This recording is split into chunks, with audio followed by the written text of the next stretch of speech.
il ne supporte pas la séparation, ou papa est décédé, on rejette l'enfant, on estime que l'enfant est sorcier. Et là, ça revient encore sur nous, en tant que personne, notre attitude. Et si on repart plus loin, on repart encore vers les Écritures. Pourquoi tu te maries avec une femme? Pourquoi aujourd'hui, et que 2 ans, 3 ans après, ça ne marche pas, et vous empiétez sur une génération? Voilà ce qu'on pourrait dire. Donc, c'est pas une situation qui est propre à ça. Voilà pourquoi on réveille le problème. On dit, les personnes qui sont les plus actifs dans ce domaine, ce n'est pas des chrétiens. Les personnes qui, au quotidien, s'occupent de ces enfants, qui donnent leur vie pour ces enfants. Ce n'est pas forcément des chrétiens. C'est des personnes qui ont cette passion d'aider. Et justement, en tant qu'enfant de Dieu, on trouve révoltant de voir que ceux qui sont censés être la lumière du monde, ceux qui sont censés justement apporter cette parole de réconfort, ne sont pas là. Voilà pourquoi nous nous levons. Simplement. Merci pour cet éclairage. Alors, monsieur le secrétaire général, aujourd'hui, vous êtes forgé une certaine expertise dans le domaine de l'assistance de l'enfant vulnérable, puisqu'il s'agit de l'enfant vulnérable aujourd'hui. Combien d'orphelinats et de centres d'accueil compte la ville de Pointe-Noire aujourd'hui? Alors, on ne dira pas le nombre exact, parce que ce que nous faisons comme effort, c'est de se rapprocher tout le temps de la direction départementale des affaires sociales, d'essayer de voir lesquels qui sont réellement recensés et reconnus par l'État. Aujourd'hui, selon le conseil et selon la liste que nous avons reçue de la direction départementale des affaires sociales, nous avons compté une dizaine de centres. Une dizaine de centres.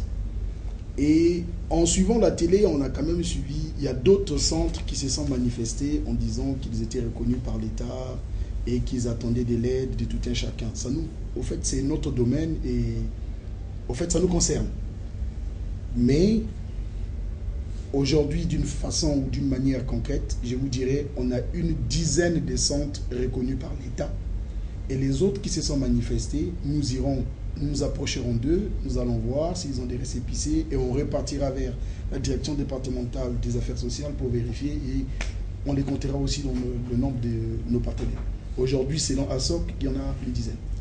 Voilà, je perçois déjà à travers votre réponse que vous êtes suffisamment avancé dans ce domaine, vous maîtrisez maintenant les arcanes de cet univers.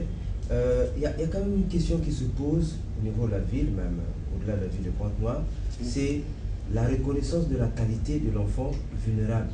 Comment ces enfants arrivent-ils dans les centres et comment reconnaître qu'ils sont réellement soit orphelins, soit... Vous savez, aujourd'hui, nous nous sommes levés pour aider des centres qui s'occupent des enfants vulnérables, des enfants orphelins. Comment le centre fonctionne, on ne rentre pas dans les détails de la cuisine interne. Mais est-il que nous avons nos critères, qu'est-ce qu'on appelle enfants orphelins? Parce que tous les enfants vulnérables, on les met dans le lot des enfants orphelins. L'enfant orphelin, peut-être, c'est lui qui a perdu son père, c'est lui qui a perdu sa mère ou qui a perdu ses 2 parents. L'enfant orphelin, pour nous, dans notre jargon d'ASOC, ça peut être celui dont les parents ont eu des attitudes démissionnaires, c'est-à-dire ils l'ont abandonné. Pour nous, c'est un enfant qui est orphelin. Un orphelin, c'est celui qui n'a plus de père, qui n'a plus de mère, ou celui qui n'a plus de repères dans la vie, qui cherche à se refaire.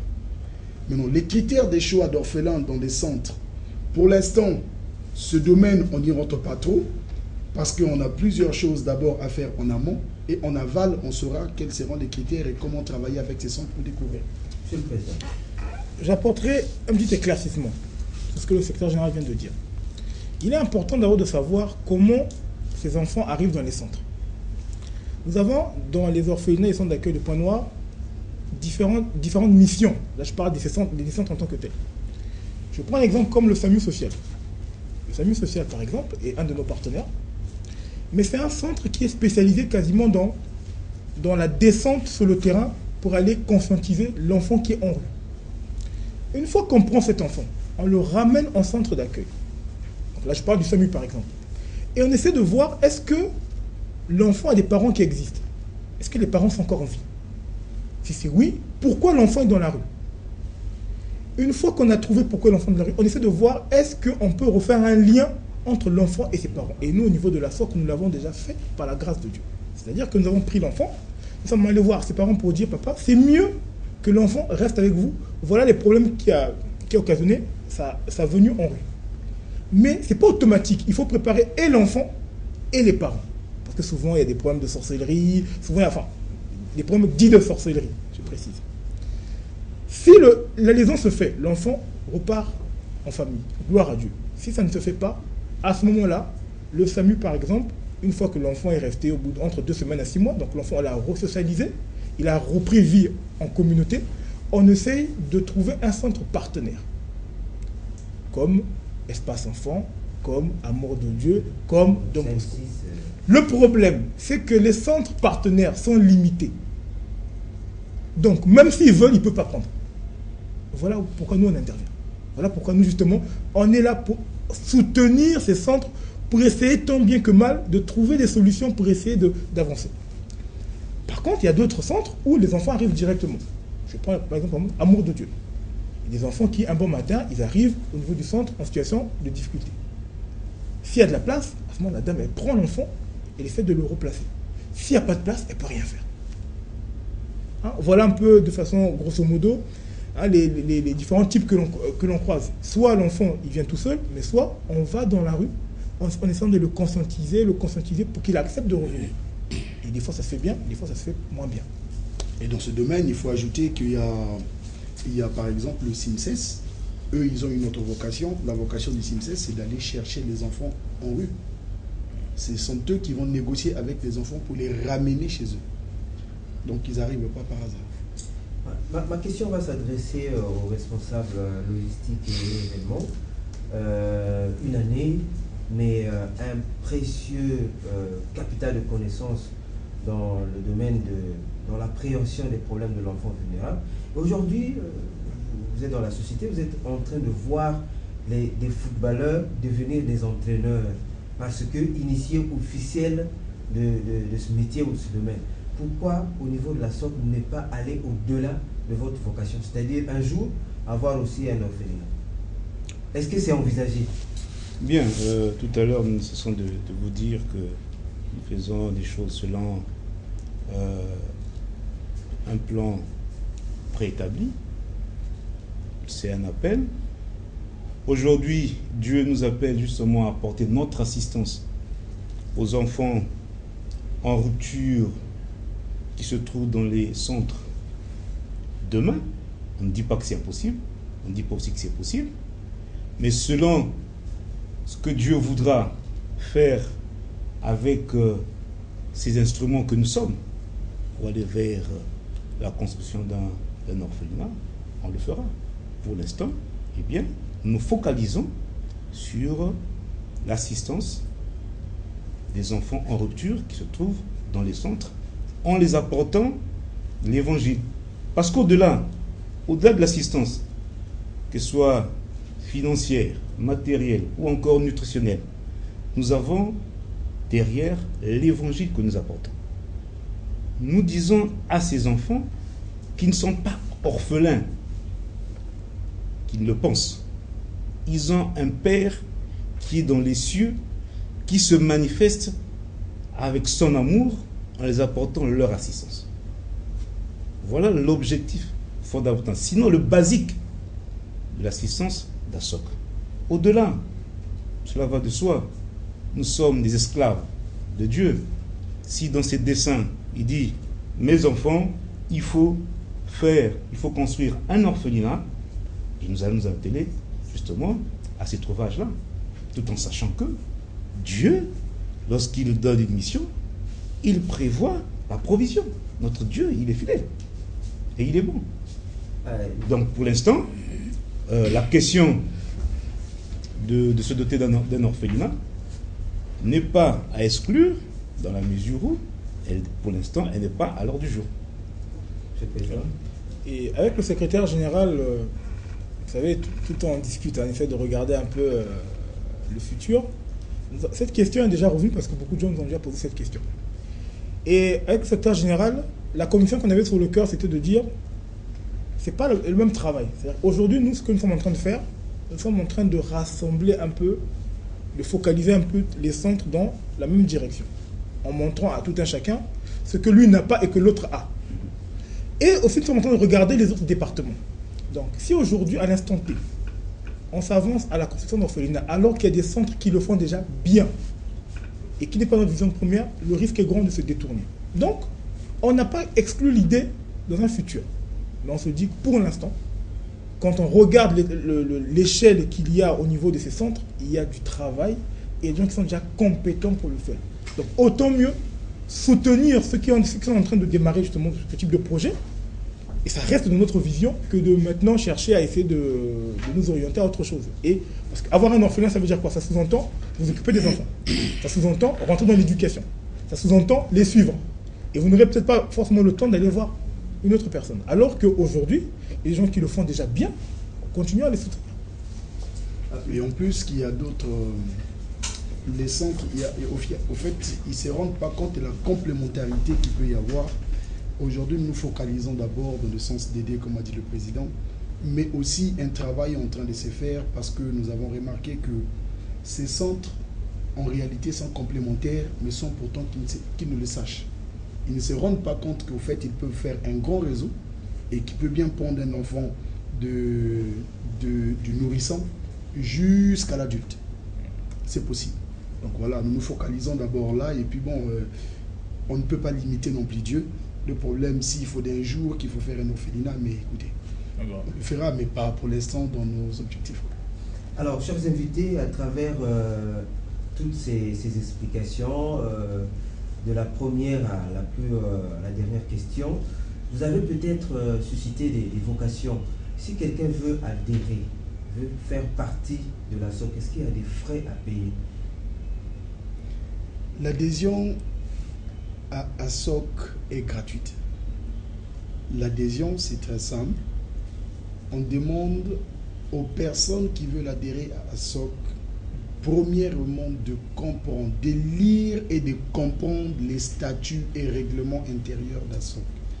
Parce que ça ne sert à rien, comme vous l'avez dit, vous l'avez appelé une aventure. Donc ça ne sert à rien de s'aventurier quelque part dont vous ne savez pas les fondements. On demande à toute personne qui arrive, la première des choses, c'est de prendre connaissance des textes. Pourquoi? Parce que dans nos textes, nous disons qui nous sommes et qu'est-ce que nous voulons et quelles sont nos motivations.